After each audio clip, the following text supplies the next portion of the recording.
Good afternoon. I hope you are having a great week.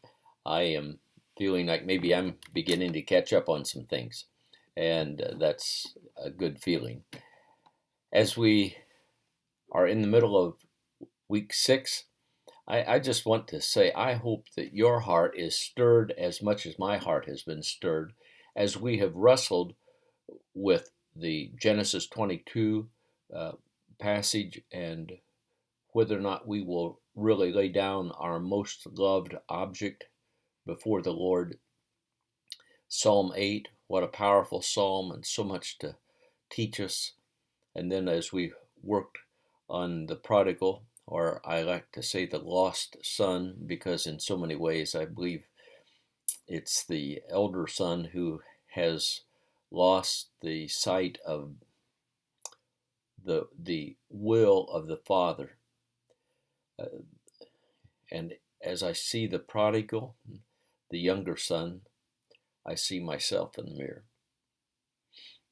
And as I see the angry religious leaders about Jesus forgiving him and having a party,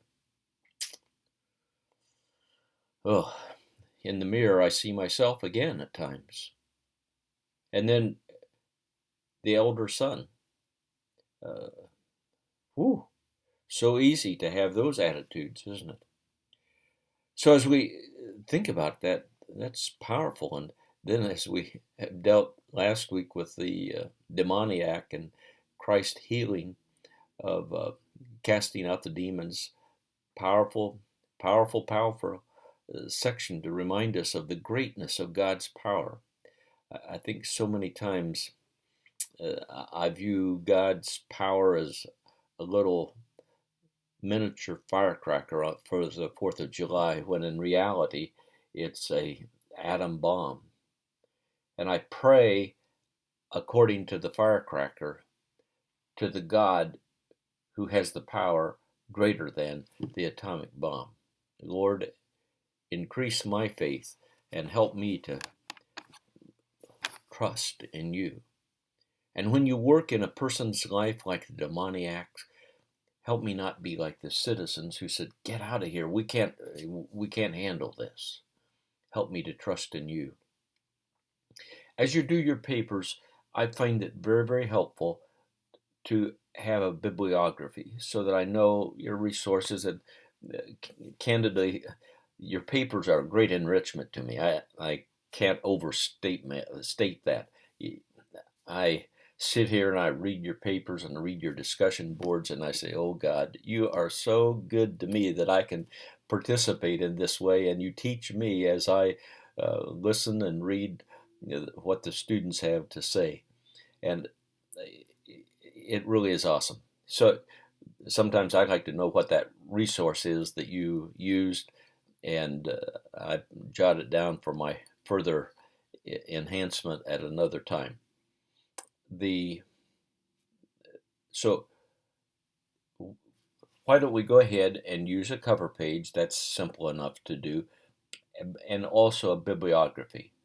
Now, what we're going to be working on this week and next week, I don't have that clearly in my head. I'm just getting started on week 6 assignment, and see that we're wrestling with Galatians 6 both this week and next week.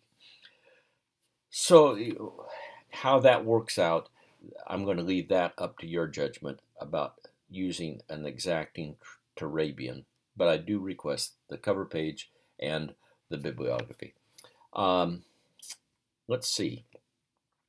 So, as I look at the material for this week, it sure seems like our plate is very, very full. And, oh, I know, that was the other thing. Uh, I'm uncertain until I get further into this week's material as to how long it will be. I will probably shoot something out uh, here in a few days. If you have some opinions, shoot me an email. I'm sure welcome to do it. I know I felt with some of you who expressed the frustration this past week of trying to get all of that on 2 pages, and I didn't notice that some of it went on to 3 pages. That's fine.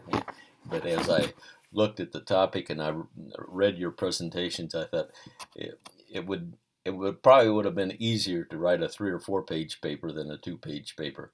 But anyway, God bless you, and you just have a delightful week. I thank God for each of you, and I pray for each of you on a regular basis, not every day, but I pray that you will experience God's richest blessings in your life.